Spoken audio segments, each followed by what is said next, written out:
Welcome back, everybody, to the Electrician's Tool Channel. On the bench today, we're going to do a review of the Fluke 279 FC True RMS Thermal Imaging Multimeter. This multimeter been on a market for about, I want to say almost 2015 or 16, I believe, is the year it came out. So we're going to send it through a few little tests to see how well it does. And I'll give you my unbiased opinion about it. And so let's get started. One more thing before we do. In the comment, leave the location where you're watching from. The city, state, country. Just leave a comment. Leave it in the comment. Hit the like button, subscribe button, help the channel to grow.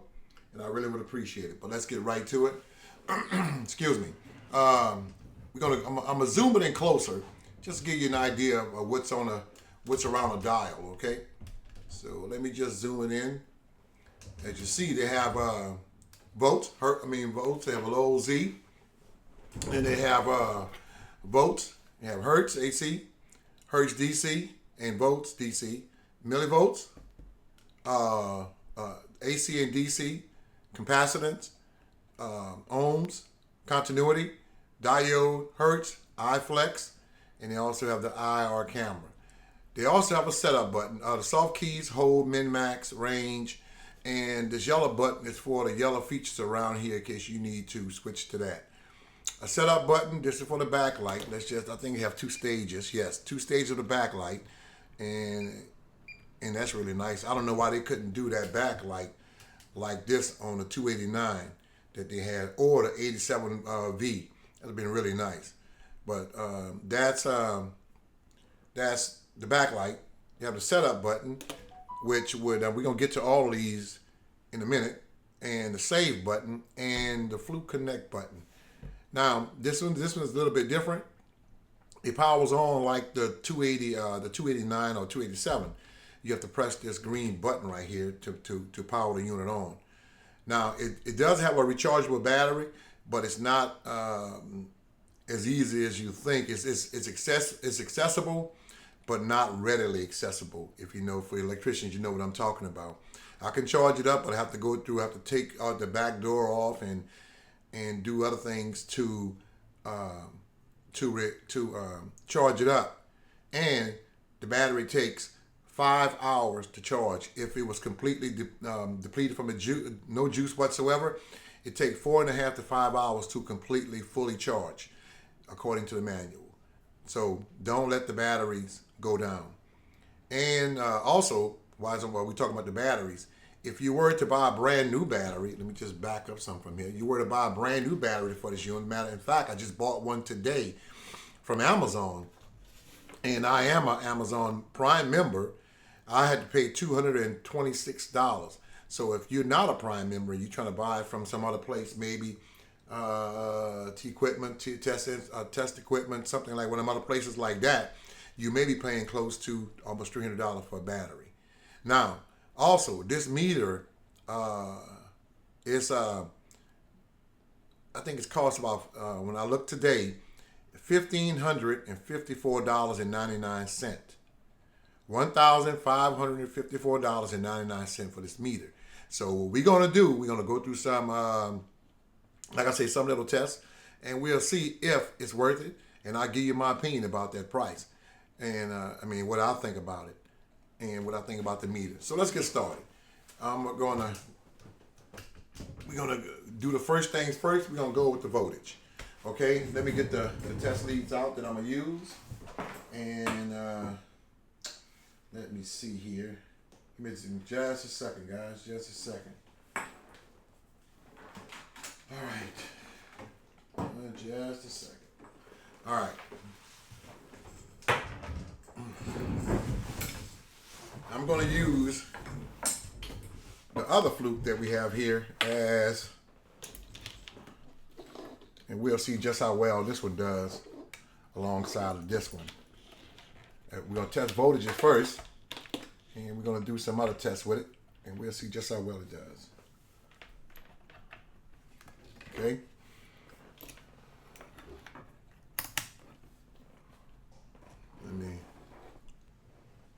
Let me get together here.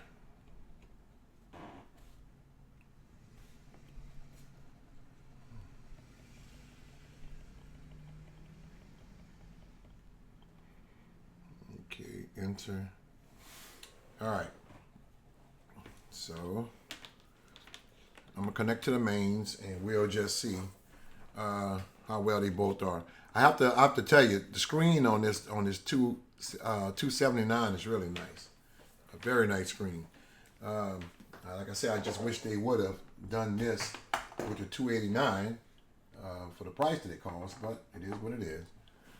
All right, so that's the Fluke. Both Flukes are here, as you see. Both them saying 121, 121. So that's really nice. We got that going. I'm gonna try the DC voltage. Let me try that one. Let me get another set of leads quickly. All right. 1 second, guys. I wasn't planning on doing this video, but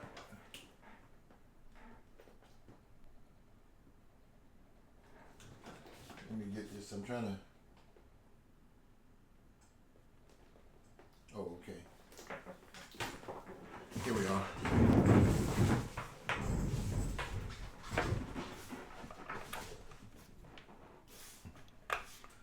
I'm gonna put it inside of the my Unity power supply here. Okay.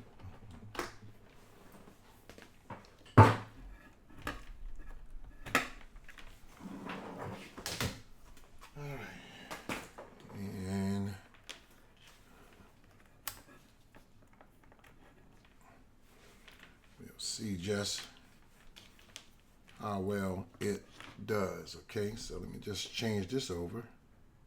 Oh, the battery's going down on it. I actually got to charge this one up again. Well, it might go out on me, guys. I see the battery's going down on me. I haven't charged it up in a while. See the red light is on here. But let me see, can I get a measurement in right quick?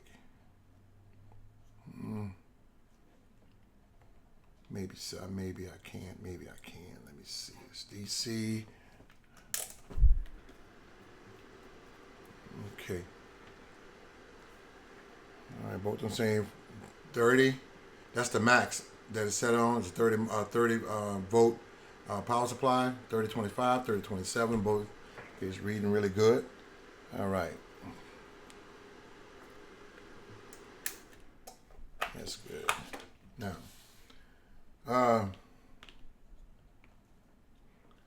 I'm going to have to, guys, I don't have my power supply around.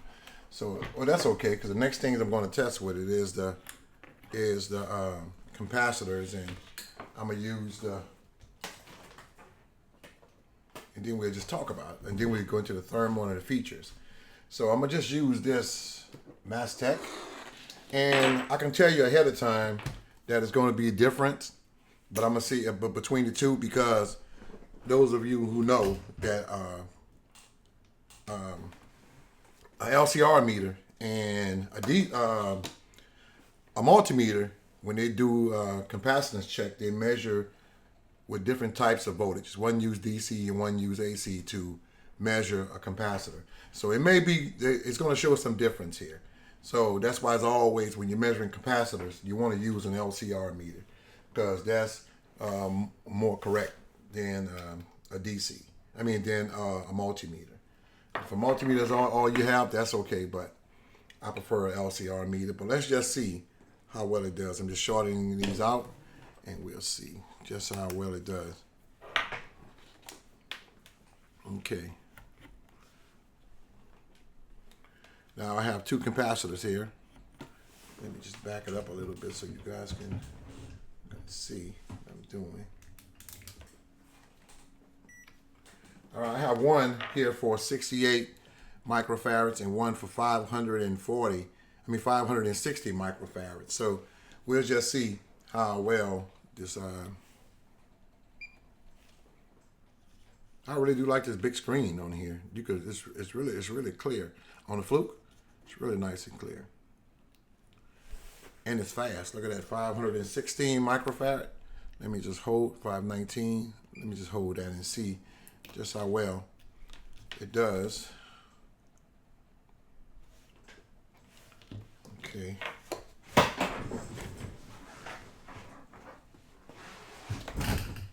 Sorry about that, guys, but let's see how well this one does. Turn the backlight on so you can see.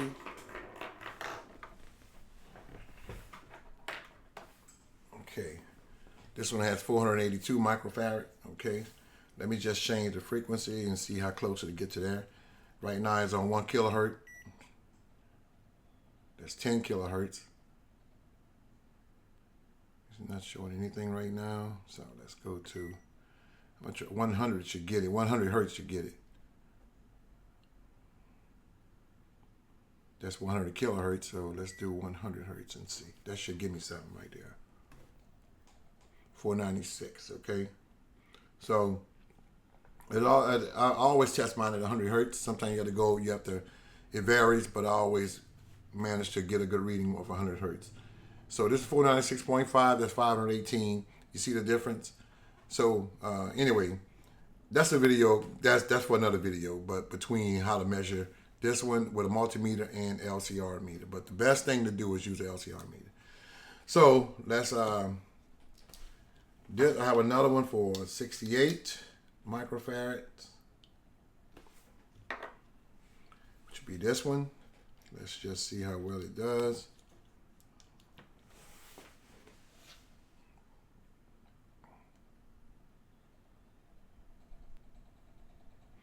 Okay, so giving me 60, wait a minute, 64. All right.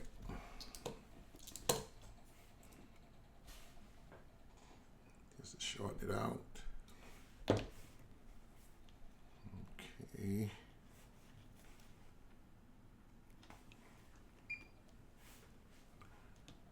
$67.1.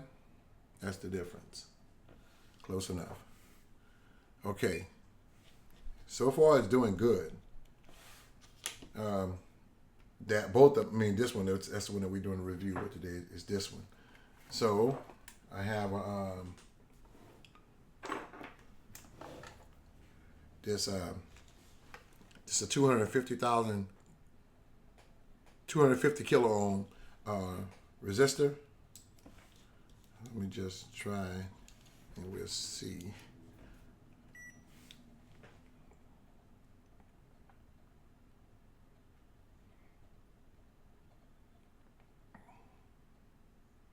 Okay, 250 for, let me put a hold.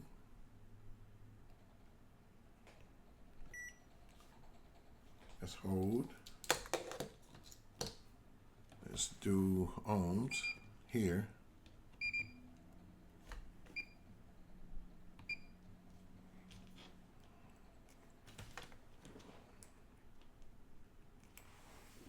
It's really fast too. 255, I think it's okay. So it's really it's fast. So now we done with this one.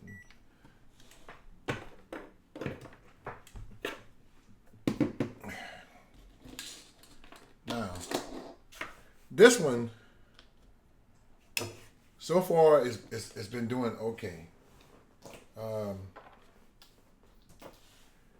When you purchase this meter, what comes in a bag or in a box, you're gonna get this iFlex right here. You're gonna get these twist. I forgot the model number of them, but you know what I'm talking about. That's the ones that twist off by Fluke. These you're gonna get a strap.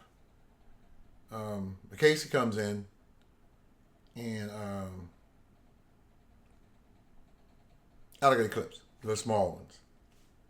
All that for like almost at $1,600. Now, do I think it's worth it? I'm not finished testing just yet, but so far it's looking good. So, but we'll see if it's worth $1,600, $1,500, $1,600. It runs off a rechargeable battery. Like I said, it charges. It makes it takes 5 hours to fully charge. And this is where it is. It's in the back, and this is the battery right here that comes out. And this is the model number. It's the Fluke BP500 Smart Battery Pack. While charging this battery, it doesn't have like an indicating light saying that what letting you know that it's being charged. You would have to manually come here and look at right here above my thumb. You have to press these buttons here. See, I just got through charging it up to let you know that it's fully charged. So, and they say you'll get 10 hours of run time out of it. So if you do have one of these, try not to let it go dead on you. Because you're going to need it, and you may not have that kind of time to let it charge up or have an extra battery. Get yourself an extra battery. That's why I went on and just bit the bullet and bought me an extra battery. And I paid $226 for it, and I bought it today. It's a lot of money. Anyway,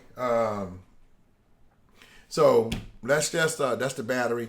They also come with a strap. They don't have a magnetic strap. They have one of those hooks. I've heard that the reason why I don't have a magnetic strap, the magnet on here, because it does something to the camera. That's why. So, okay. And on the side here, they do have a spot here.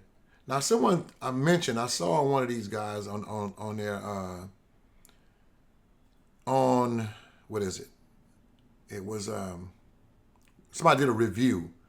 One of these guys who do like a Fluke on Friday reviews or whatever. It has a USB port right here. And I don't know if that's to charge it up or what. Because I don't have the Fluke Connect cable doesn't have a small USB like this one. So it may be for that you can charge it up. I'm not sure. But I'm going to call Fluke and I'm going to ask and see. But because when I do use the Fluke Connect, I use it wirelessly.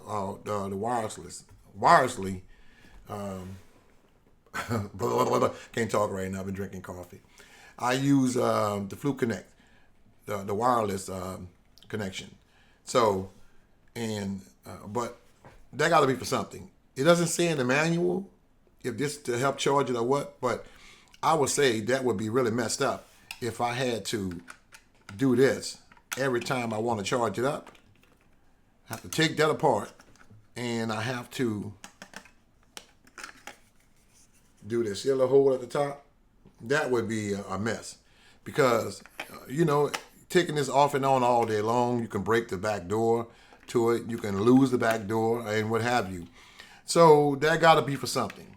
So I'm going to call Fluke and just to be on the safe side. If that is, that's nice. Because that was out of the pros and cons, that was one of the cons that I had, complaints I had about this unit. That I have to remove the battery out of here to charge it up. But if that is, if I can charge it up through here, that's nice. I can do that. And I don't see why that wouldn't, because on my Fluke scope meter here, I can charge it up without pulling the battery out. On my older scopes, same thing. And on several other, let me see. Yeah. Let me see. But those are the only two have rechargeable batteries. But I don't have to remove the battery from my scope in order to charge it up.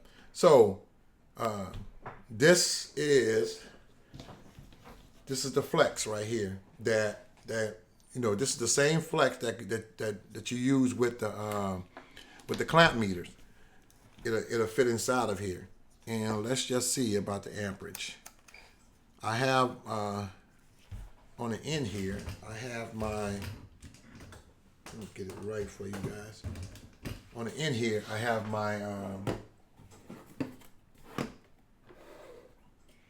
my heat gun, and I have it plugged into the splitter, this AC splitter.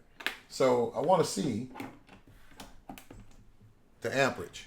Now, I don't have another clamp meter around here, but we'll see. I think it's something like 25 amps, I believe, in rush. like 25 amps if I'm not mistaken, max. Last time I checked, but let me just we'll see.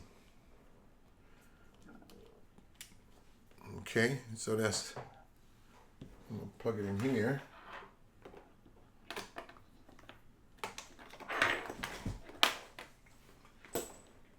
And we'll see just how well it does. Okay.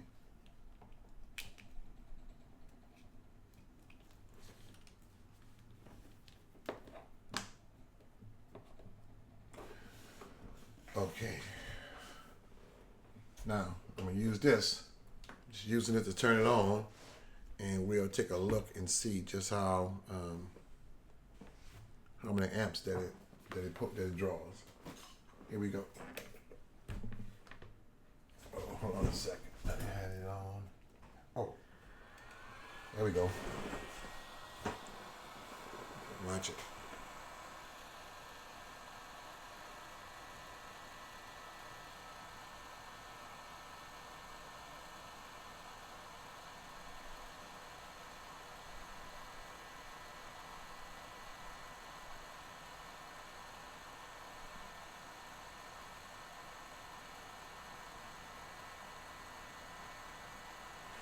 What I was thinking about when I say 23 amps. No, maybe I was wrong about this.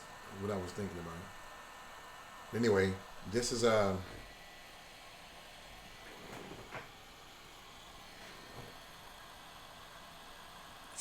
amps, and it's turned all the way up.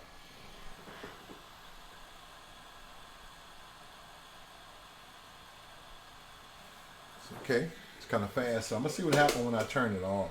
I know. Let's see here.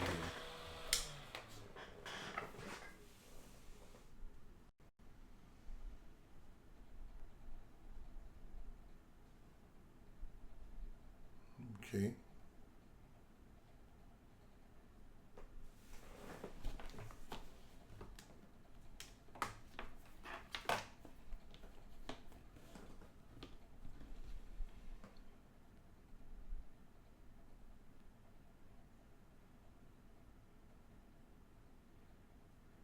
It should have been going down. There we go.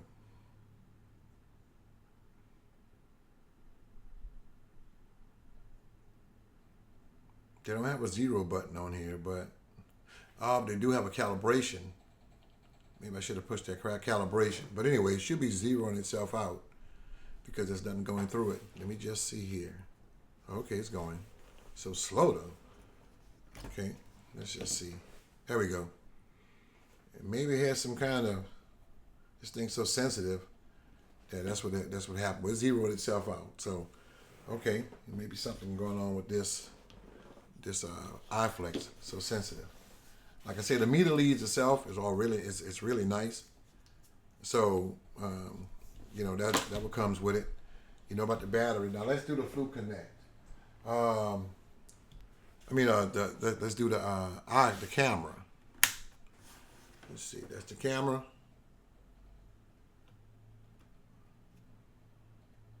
Now, so what I'm gonna do, I'm gonna turn some of the lights off here, guys, and that way, because I really want you to get a good look at what I'm about to turn.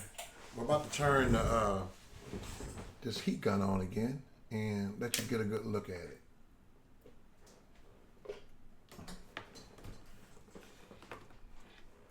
Okay, hold on 1 second. There we go.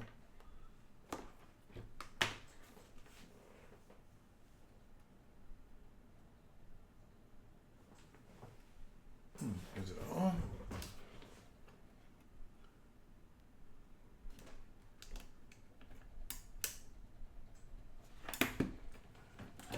Okay, I don't know what's going on, but I'll find out. There we go. So let's watch and see the temperature rise up here, guys. Oh.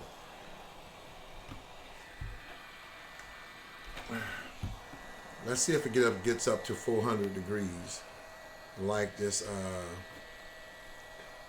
over here. So let me just turn this around so you can see. They say it gets up to 400 according to the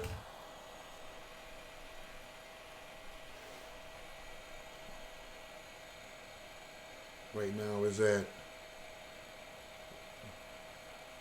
it's over to 189, and I have it turned up to the max.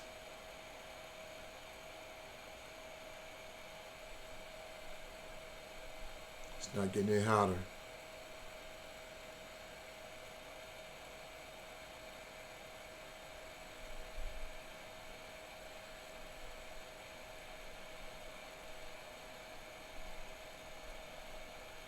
Nope, it's staying at 175. I mean 180, 190. The max it went to like 200, and it goes back down. Okay, so let me do this.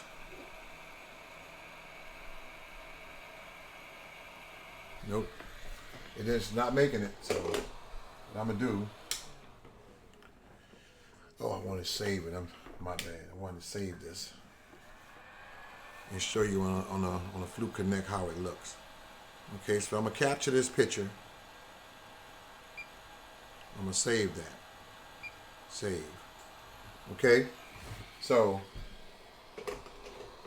I can just show you how it looks with the Fluke Connect. Let me just get this out of the way. All right.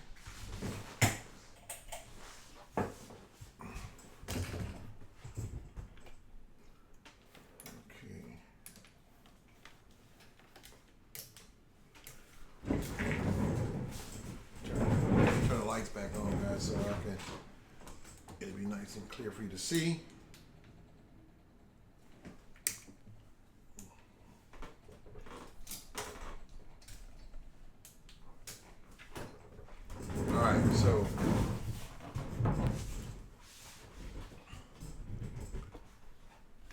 So here we go. I saved that picture.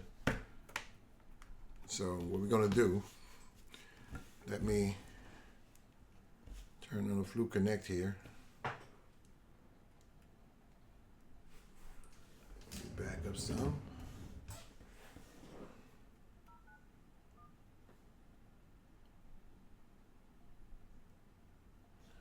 All right. I have a lot of apps for different meters that I have. Right, so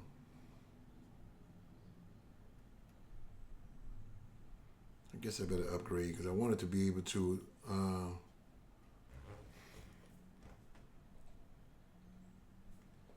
okay.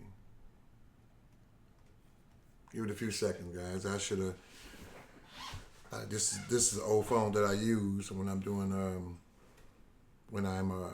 doing reviews, and I'm using the app. So I haven't used this phone in a couple of days or a couple of weeks, I guess. So let's see. Oh my goodness, I should have waited, cause this might be a while.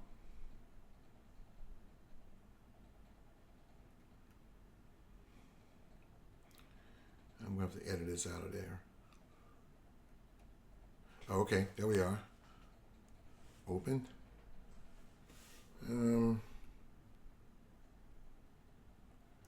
All right, here we are.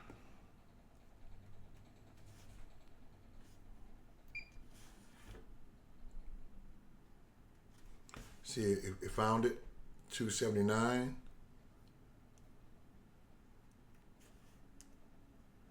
It's connecting. There we go. So now, if you want to have like a trend graph with this, you can, for example, if I were to press down like that, it's downloading right now. So, in a minute.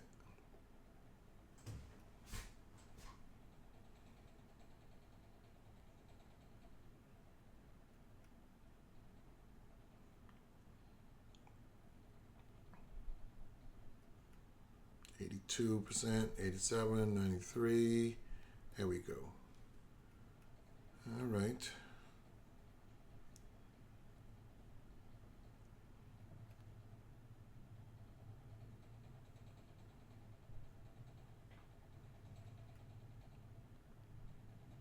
It it don't normally take this long, guys.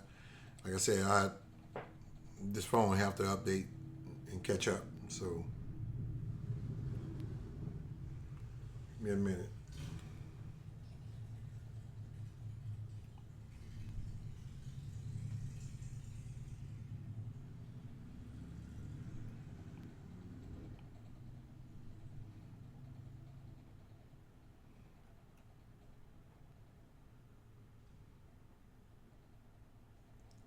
All right, so I wonder what it's doing.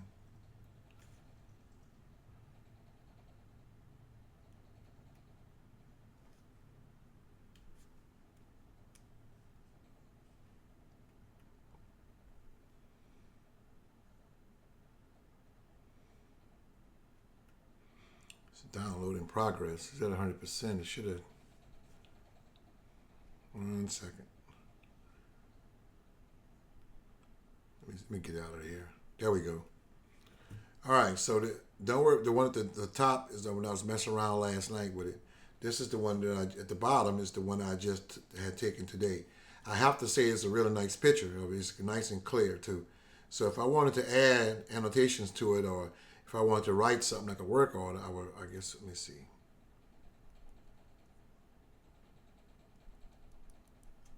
They do, wait. Get to there. There we go. And if I want to do a work order with it or send it somewhere, I can assign a work order to whoever. But I need an account with Fluke to do that. But if you're just using it to save for yourself, you can do that. Right? Say assign to asset. That's the same thing. You get more features or all the features when you have an account with it. So I can put notes right there if I choose to, and enter the notes. And let me get back. Oh shoot. Or I can record, but I need to, let me stop right here. There we go. That's a trend graph that comes with it. You just have to get, you just have to know your way around it, play around with it first, and find out where everything at. You can change from Celsius to Fahrenheit, choose to.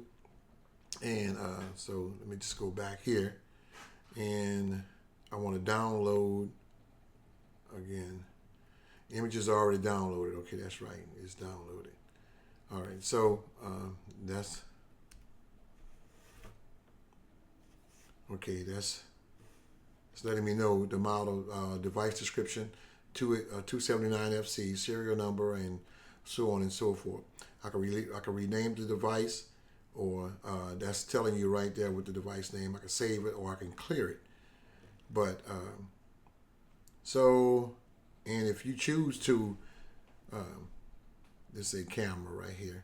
So allow Fluke to take pictures and record video. You can use your phone to use this app also, and you can click one of those while using the app. Only this time it don't allow. I'm not going to use any of it right at the moment. So, but anyway, guys, this is it's a very nice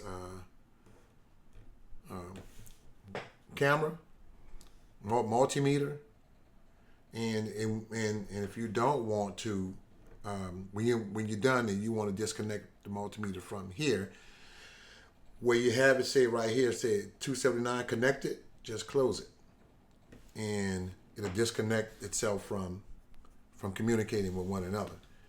Now, what do I think about this multimeter? I think it's a really nice multimeter, but if you ask me, I don't believe that it's worth no $1,500. No, it don't. And aside from the thermal imaging, which is nice, don't get me wrong, but I don't really think it's all that either. I have to look at the FLIR has one with the IGM or whatever. That's but this is just a basic camera in here. But for $1,500, and this is the only one they have, whereas FLIR has several different models. There's a base model, and as you go up, the image get better and better. So But for $1,500, no, I don't think it's worth it. I wouldn't pay it. I didn't pay $1,500 for this one. I paid a good price for it, but it wasn't $1,500. And I'm okay with the price that I paid for this one. I'm all right with that.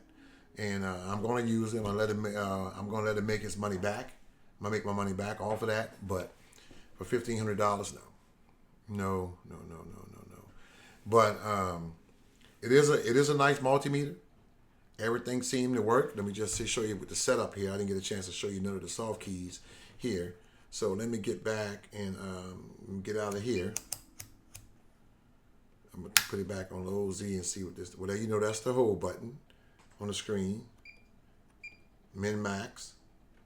And it doesn't have average, just min max. They have a range button. This is the selection button when you're trying to engage in one of the functions that's highlighted in yellow. They have two backlights. One is brighter than the other one, but both, you know, you can leave it in the lower backlight, and that still is nice compared to the Fluke other stuff. Now that's really nice. They have a setup here where you see you can they want the beep on or off, or auto dim on or off, auto off on, and the temperatures in Fahrenheit images. It tell you how many you have up here. You could store 100 on here, and a calibration and a device info. You just have to scroll, use one of these scroll buttons either up or down to get to where you want to get at. For example, if I want to go to auto dim, I'll have to. I'll tell you what. Let's go to Fahrenheit. If I want to change that, there we are. But I'm gonna leave it where it is, Fahrenheit. We do Fahrenheit here in the United States, and there we go. So, and then when you're done, just exit. And if you want to save, there's a save button here. Depends on what you're doing, and sometimes whenever something comes on the screen and you want to save it, like if you're doing a thermal imaging, you can either use this save button or use the yellow one, because they do have a save that lights up on the screen. You can press the yellow one that's right underneath it to save to capture whatever you're using thermal imaging for. Now, but I'm pleased with it. This would truly get the job done on if you're out in the field. It was because the thermal imaging that would help you out, and then you can also test whatever you're testing using the multimeter. So it would be a game changer. But again, I still can't get past $1,554 for this meter.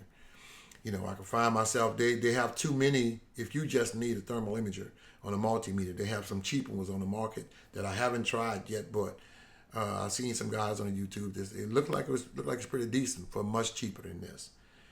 But Fluke is Fluke. Fluke is Fluke. It's still a nice meter. Top of the line, but $1,500 Fluke? Nah. Anyway, guys, I hope I haven't forgotten anything to kind of show you guys what's going on here.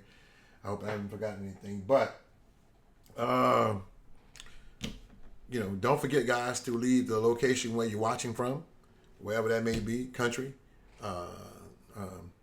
city, town, state. Leave it in a comment. I hope you enjoyed the video. Meantime, you guys be safe. And return back. I'll have something else new for us to watch. I'm out.